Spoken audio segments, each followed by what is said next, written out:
അസ്സലാമു അലൈക്കും വറഹ്മത്തുള്ളാഹി. അൽഹംദുലില്ലാഹി റബ്ബിൽ ആലമീൻ. വസ്സലാത്തു വസ്സലാമു അലാ അഷ്റഫിൽ മുർസലീൻ വഅലാ ആലിഹി വസഹ്ബിഹി വസല്ലം. ഇൽമിൻ്റെ സദസ്സിൽ ഇരിക്കുകയും അത് പഠിക്കുകയും ചെയ്യുക എന്നുള്ളത് റൗളത്തുൻ മിൻ റിയാദിൽ ജന്ന, സ്വർഗത്തിലെ പൂന്തോപ്പുകളിലെ ഒരു പൂന്തോട്ടമാണത്. ഈ ദുനിയാവിലെ ഒരു സ്വർഗമാണ് ഇൽമിൻ്റെ സദസ്സിൽ ഇരിക്കുക എന്നുള്ളത്.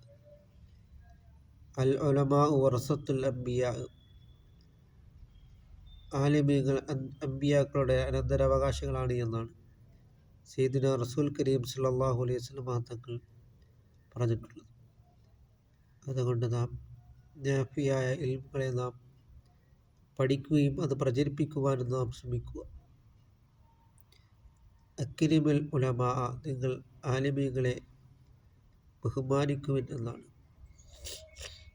ആലിമീങ്ങൾ ഉണ്ടായതുകൊണ്ടാണ് നമുക്ക് ഇൽമുകൾ കിട്ടുന്നത്.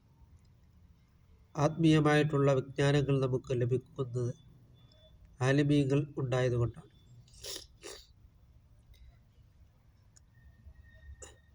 അൽ ഉലമാ വറസത്തുൽ അംബിയാ, ആലിമീങ്ങൾ ഉലമാക്കൾ അംബിയാക്കളുടെ അനന്തരാവകാശികളാണ് എന്നാണ് സയ്യിദുനാ റസൂൽ കരീം സല്ലല്ലാഹു അലൈഹി വസല്ലം തങ്ങൾ പറഞ്ഞിട്ടുള്ളത്. ഒരിക്കൽ അബീ ഹുറൈറ റളിയല്ലാഹു തആല അൻഹു സഹാബാക്കളെല്ലാം വിളിച്ചിട്ട് പറയുകയാണ്, നബി തങ്ങൾ അവിടുത്തെയുടെ അനന്തരാവകാശങ്ങൾ വീതിച്ചു കൊടുക്കുന്നുവെന്ന്. അപ്പോൾ സഹാബാക്കളെല്ലാം പള്ളിയിൽ ഓടി ചെല്ലുകയുണ്ടായി. പക്ഷേ അനന്തരാവകാശങ്ങൾ, നാണയങ്ങളുടെ കൂമ്പാരങ്ങളോ ഒന്നും വിതരണം ചെയ്തതായിട്ട് കാണുവാൻ കഴിഞ്ഞില്ല.